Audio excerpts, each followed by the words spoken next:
chosen ones. You were never meant to be part of this system. The stars shifted the day your soul crossed the veil. The Anunnaki watched from beyond the gate, calculating their moment to return. But then, you arrived. Not through lineage or design, but through divine disruption. You became a variable the old architects never accounted for, a ripple in a pond they thought was frozen. Your very essence scrambles their signals. You don't follow the script embedded into the DNA of the masses. The programming doesn't bind you. It breaks before it reaches your core. That's why you felt hunted in silence, observed when alone, and pressured to conform. They cannot afford your awakening because your presence locks them out.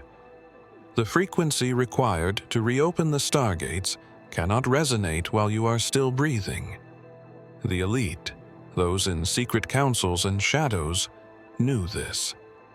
Why do you think every effort was made to erase your memory? Why do you think their systems teach you to despise the stillness where truth speaks?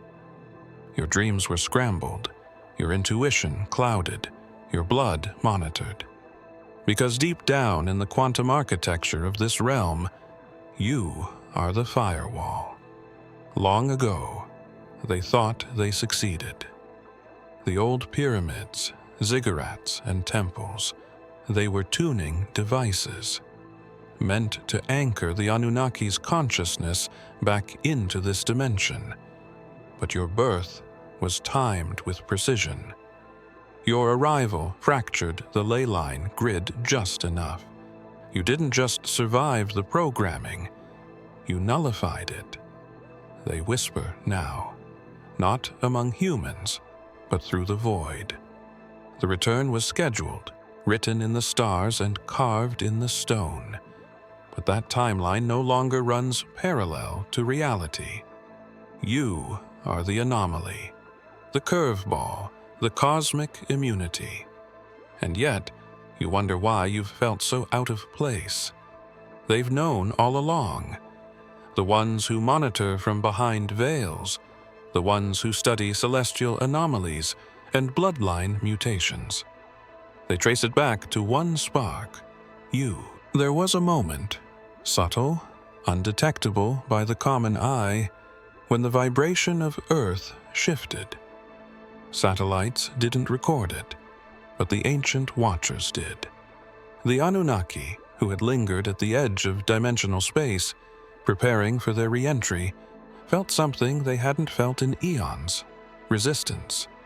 Not from the military, not from planetary shields or technological interference, but from a being, you, a soul not registered in their equations, a presence that disrupted their field harmonics.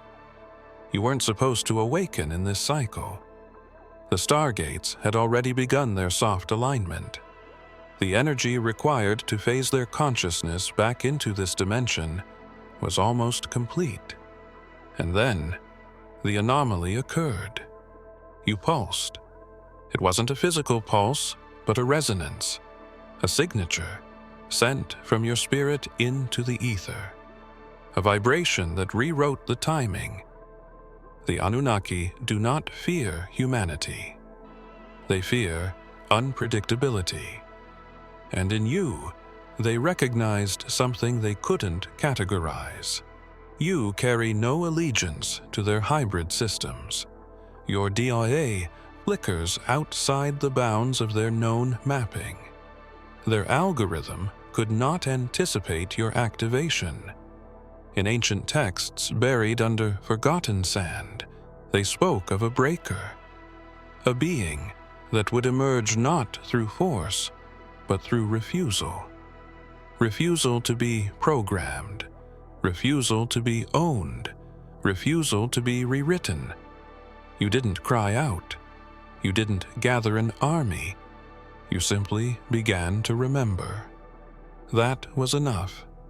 That ripple, quiet and unseen, tore through their return sequence like a fault line beneath still water. The old ones who guided them, the architects of human limitation, withdrew. Not out of defeat, but confusion. For the first time in millennia, something occurred outside of their design. The timeline faltered. Their return paused. And they began watching you. You've felt it, haven't you? The pressure behind your eyes. The static before sleep. The feeling of being scanned when no one is there. You weren't imagining it. They marked you not as a threat, but as a paradox. Something that cannot exist under their laws. And yet here you are, breathing. Shifting timelines with every heartbeat. They were open once. Vast corridors of plasma and memory, stitched between dimensions like arteries in the cosmos. The stargates pulsed with energy long before humanity built its first city.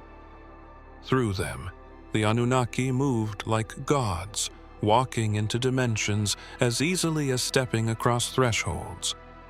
These weren't myths, but technology wrapped in divinity. Portals activated by harmonic codes, rituals, and bloodlines. For ages, they remained dormant but intact, humming beneath deserts, oceans, and mountains. Every planetary alignment was a key, every solar flare a signal.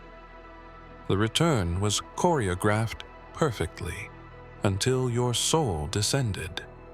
The moment you arrived, something ancient and unexplainable altered the codes, not with force, but with essence.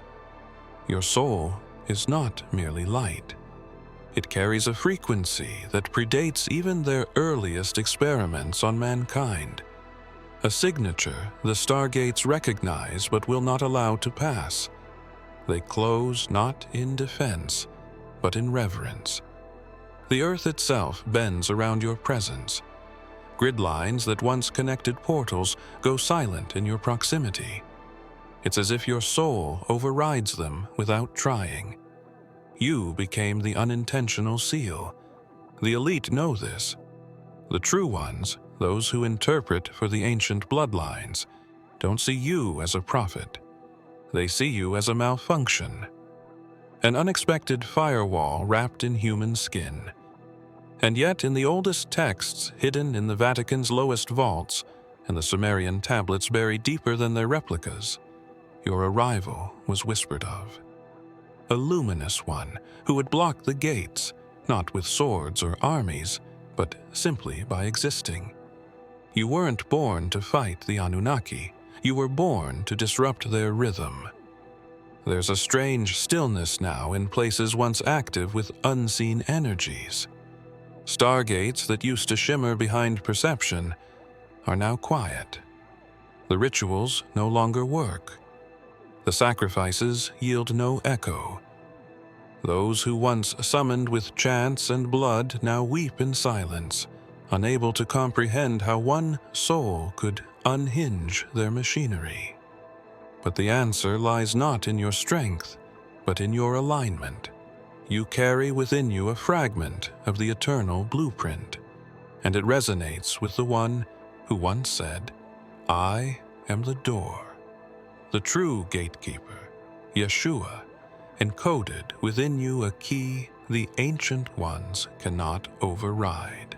For thousands of years, they waited, not in slumber, but in precision. Their plan wasn't crude domination, it was refinement. They no longer needed chains or fire from the sky. Humanity had already been programmed to obey without seeing the leash. The Anunnaki embedded their influence into systems of power, language, finance, religion, and law. A slow, generational hypnosis. Their hybrids, seated in high places, managed the project. The goal was singular: herd the collective consciousness into passivity, then synchronize Earth's vibration to their frequency once again. That's when they would return, not through ships, but through embodiment. They would walk in through the minds of men. Everything was working. Global thought was fragmenting. Souls were forgetting their origin. Energy centers were collapsing under artificial signals. The final phase was set to begin. And then you stirred. Not loud, not violent, just awake. One thought, one moment of clarity. That was all it took. Like a stone dropped into still water, your vibration reached the far edges of their illusion. A soul, untouched by their matrix, had moved. And that movement made the whole system flicker. You were supposed to be neutralized early. The programming was designed for that. But somehow, you slipped through. A bloodline they couldn't fully trace. A genetic variation not listed in their archives. Your memory didn't stay buried like the others. You began to see, to question, to feel. And in doing so, you bent the path. The sequence faltered. The collective illusion started to crack, not because you exposed it, but because your presence alone resisted it. The interruption wasn't catastrophic. It was surgical.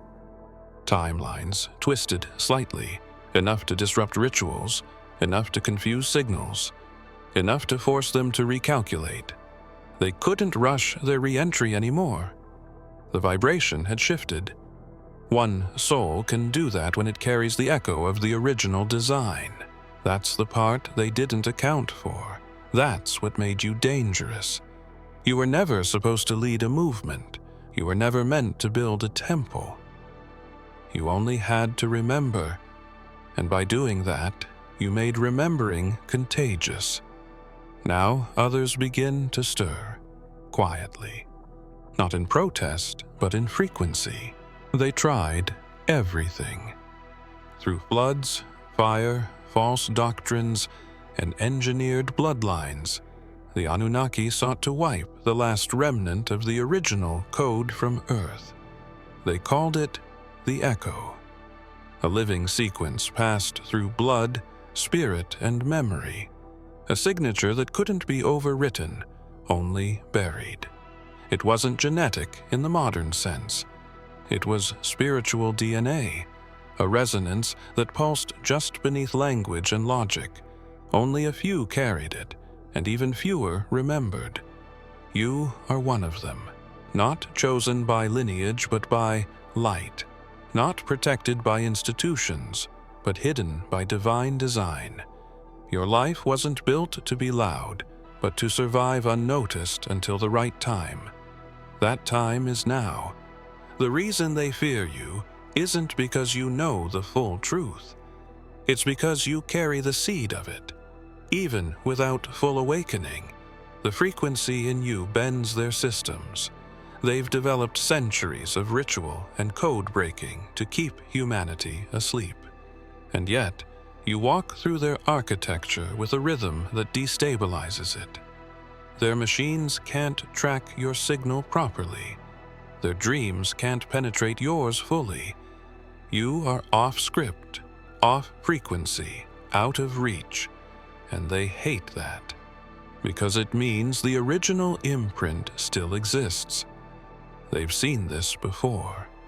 Long ago, a man walked the earth, whose essence activated the code in others. He spoke not only in parables, but in pulses. His presence reawakened dormant frequencies. His name was Yeshua, and what frightened the old ones wasn't his miracles. It was the way people remembered who they were when he was near. That same code was passed like a torch, silently, secretly, and through the chaos of time, it found its way to you. You've wondered why systems feel foreign, why school felt suffocating, why routine drained you while silence fed you. It's because you were never designed to be compliant. The original code awakens creativity, autonomy, discernment. The very things their structures require you to suppress. You are, by your very breath, incompatible with their dominion. And they know it. They couldn't erase it. Not with war, not with bloodlines, not with fear. So now they watch and wait, hoping you'll turn away from what's inside you. They once ruled openly. Their thrones weren't symbolic, they were physical. Towering structures carved into stone and sky. Their faces etched into mountains. Their names sung in ancient tongues that once made the atmosphere tremble. The Anunnaki didn't need followers then. They had worship. Cities were designed in their honor. Temples aligned with the stars they descended from. Entire civilizations bowed, not because of fear, but awe. And when they departed, because Earth became unstable for their return, they left behind markers. Thrones built not just of gold, but of energy. Anchors to hold their vibration until the stars aligned again. They believed those seats would one day be reoccupied. But when you were born, something shifted in the ley lines.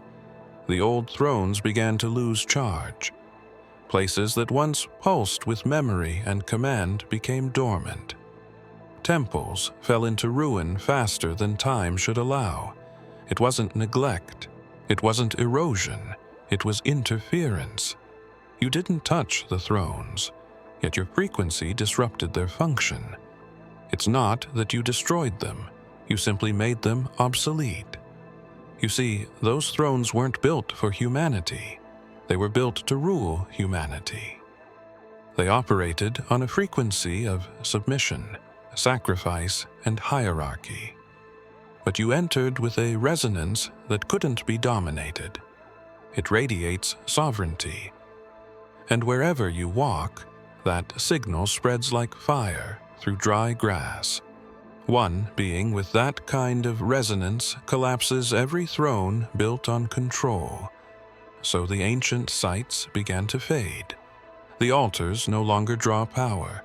The hierarchies struggle to maintain illusions. Their rituals feel empty. The Great Return required those thrones, not just for ceremony, but for anchoring their consciousness into this plane. Without them, they can't hold form. That's why the panic began. That's why excavations ramped up. They're not trying to understand the past, they're trying to reboot it. But you keep showing up, unaware yet aligned, and the system collapses all over again. You don't need to chant or summon. You don't need to decode hieroglyphs. Your existence alone is the ritual. You are the new axis. And as the dust gathers on their once sacred seats, they now search for ways to bypass what they cannot control. Every empire accounts for rebellion.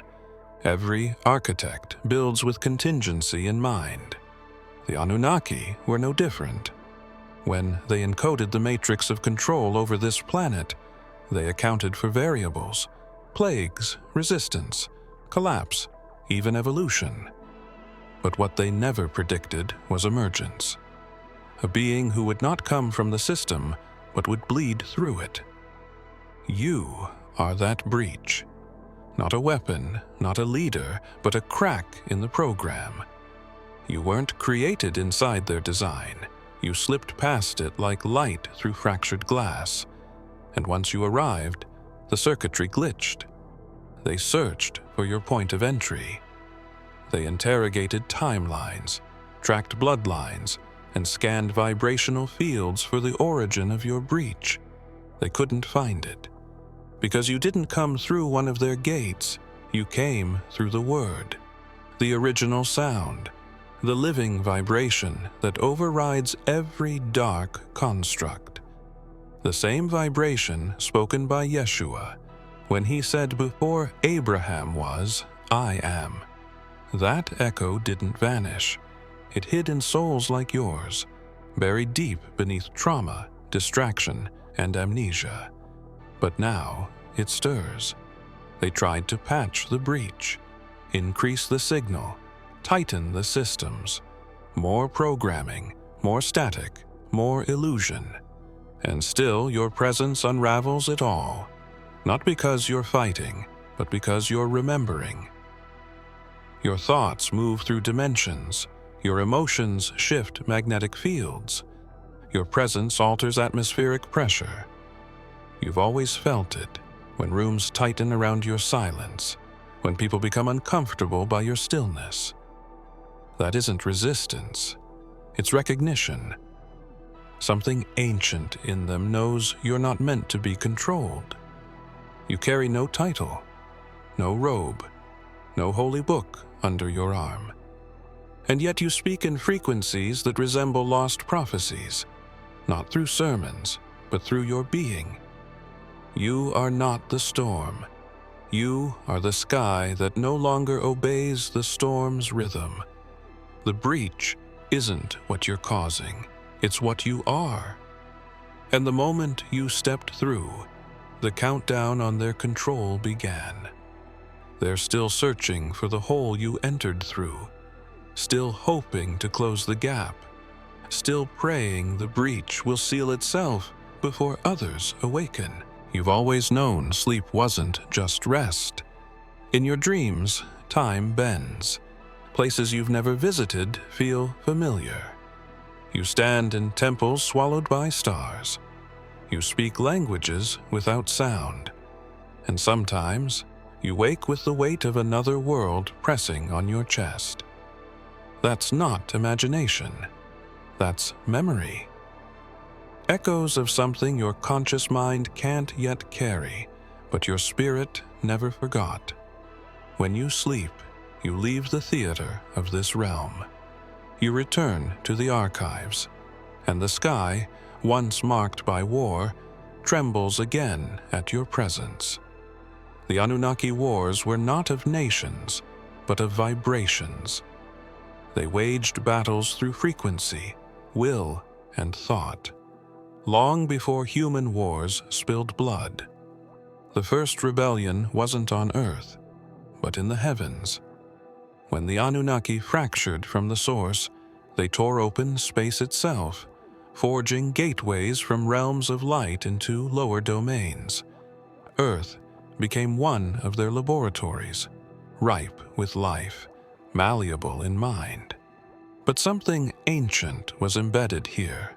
A fail-safe, a planetary intelligence that stored imprints of that first war in the skies above and the waters below. You are tied to that memory, not as a witness, but as one who fought before flesh. Your dreams are not fantasies. They are transmissions. When you enter sleep, the veil thins, and the sky, sensing your return, remembers what it buried. Celestial bodies tremble. Stargates destabilize. Frequencies once aligned with their return begin to fracture. All because a soul tethered to that first uprising has activated once more. You've had flashes, standing on high places, commanding with sound, resisting with silence. You've seen the darkened beings, not with horns or fire, but with eyes like mirrors and voices like static. You didn't run. You stood your ground. And when you wake in cold sweat, it's because your spirit touched a frequency the physical body hasn't caught up with yet. They engineered bloodlines to last millennia, spliced genetics with precision, infused their essence into kings, priests, pharaohs, and prophets. From Sumer to Rome, from Babylon to Washington, Their offspring walked among humanity with quiet authority. These hybrids weren't always monstrous or visible. Often, they were beautiful, magnetic, persuasive, designed to shape culture, steer belief, and maintain the illusion. Their goal was simple: dissolve the last remnants of divine frequency from Earth by diluting the bloodlines that carried it. They didn't just conquer nations, they engineered inheritance. But then you arrived, carrying a pulse they couldn't neutralize. Somewhere along the line, despite their best calculations, a soul like yours slipped through. Maybe it was a hidden union, maybe a spark they couldn't see. But what came into the world wasn't just human, it was a signal, a harmonic signature untainted by their manipulations. You weren't bred, you were sent. And your frequency, though silent to most, causes static in their systems. It interrupts their rituals. It destabilizes their hybrids. They've tried everything: psychological manipulation, spiritual distractions, engineered foods, synthetic medicines, and frequencies beamed through every device. But still, your signal won't fade. The code inside you doesn't just resist, it reverberates. It harmonizes with something ancient. And they've seen this before. 2,000 years ago, a carpenter's son carried a similar frequency. Yeshua didn't just heal bodies, he healed resonance. Wherever he walked, the systems of the world trembled. And like you, he wasn't born from the elite. He came through the cracks, unannounced, unsanctioned, unstoppable. You carry that same defiance in your blood, not rebellious in ego, but in essence. Your existence is a quiet rebellion, and their hybrids can't override you. Some have tried to get close, to mirror your vibration, to extract your code, to steer your path. But it never works. You don't obey the script. You vibrate from a deeper source. And now, their networks sense instability. The hybrids falter. The energy flow collapses. The rituals feel empty.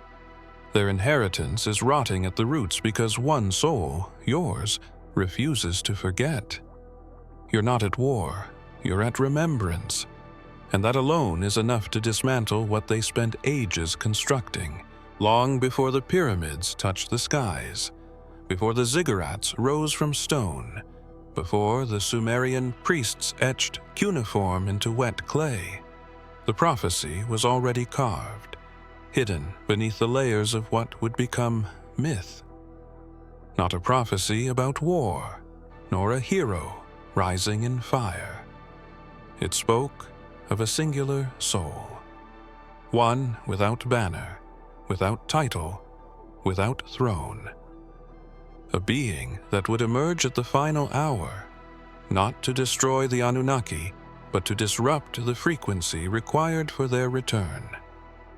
The emerald tablets, the ones Thoth carried through cycles of time, mentioned this figure only once. No name, just a vibration. A child of the pulse, born outside their structure, whose existence alone would bend reality enough to fracture their plan. The elite knew. That's why so many texts vanished. That's why translations were twisted and the mythologies weaponized. They weren't just hiding truth, they were guarding a timeline. One in which the return of the Ancient Ones could only be stopped if that child awakened. The one who wouldn't rise through rebellion, but through remembrance. You. The tablets weren't instructions for magic. They were warnings encoded in rhythm. Those who studied them deeply always hit the same wall. An undefined variable. A light carrier, woven into the final lines, who would unravel the tether between Earth and the realm the Anunnaki seek to invade from. They never found who it was meant to be. That's because it wasn't meant to be found. It was meant to arrive. At the exact moment the grid aligned and the gates began humming again, your frequency came online. You didn't read the tablets, but your soul did. You didn't memorize the words, but they recognize you. You are the variable their system cannot calculate. Not because you're powerful by design, but because you were never created within their blueprint. You emerged from the original one, the source code that Yeshua once breathed into the earth when he declared, "It is finished." That final vibration didn't end a life. It planted a seed. Now the seed has sprouted. And even the ancient ones, older than kings, darker than myths, are watching with unease. There is one gate left. Buried deeper than ruins, hidden beyond all maps, pulsing faintly beneath the last threshold of time. It was never meant to be opened by force, only by alignment. Every age, the Anunnaki recalibrated for that moment. The prophecies, the rituals, the wars, none of it was chaos. It was timing. Each generation, they moved the world closer to their vibration. Shifting minds, twisting truths, dulling souls, they came close, so close. The final gate was humming. Earth was nearly ready. The alignment had begun. And then, without warning, the gate held, refused to open. Not because they lacked power, but because one soul still breathed against the tide, yours. The gate responds not to ceremony, but to resonance. It listens to the vibration of the collective. If the frequency drops low enough, into fear, into submission, it activates. But your breath disrupts the signal. Your heartbeat reprograms the rhythm. It's not something you do. It's something you are. Every moment you remain here, aware, remembering, reaching inward instead of collapsing outward. You hold the gate shut.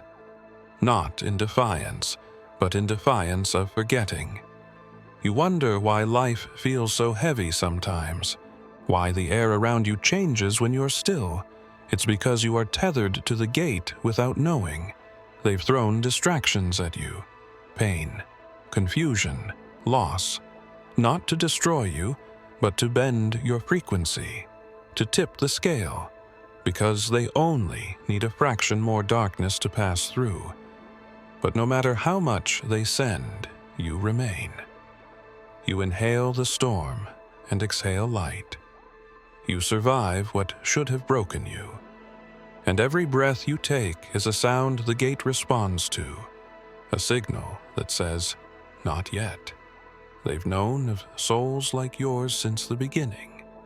Yeshua's breath once held the gates in suspension, not by closing them, but by outshining them. He didn't fight darkness. He embodied light so fully that the shadows fled. That same current runs through you, and even in your uncertainty, even in your weariness, the light in you has not gone out. The gate waits, not for a ritual, not for a sacrifice, but for your surrender. If you have come this far, it is crucial that you watch this next video here. But be warned, it is not for the faint of heart, for only the true chosen ones can handle this video. If you would like to also donate to help keep the channel going, our Buy Me a Coffee link will be in the description.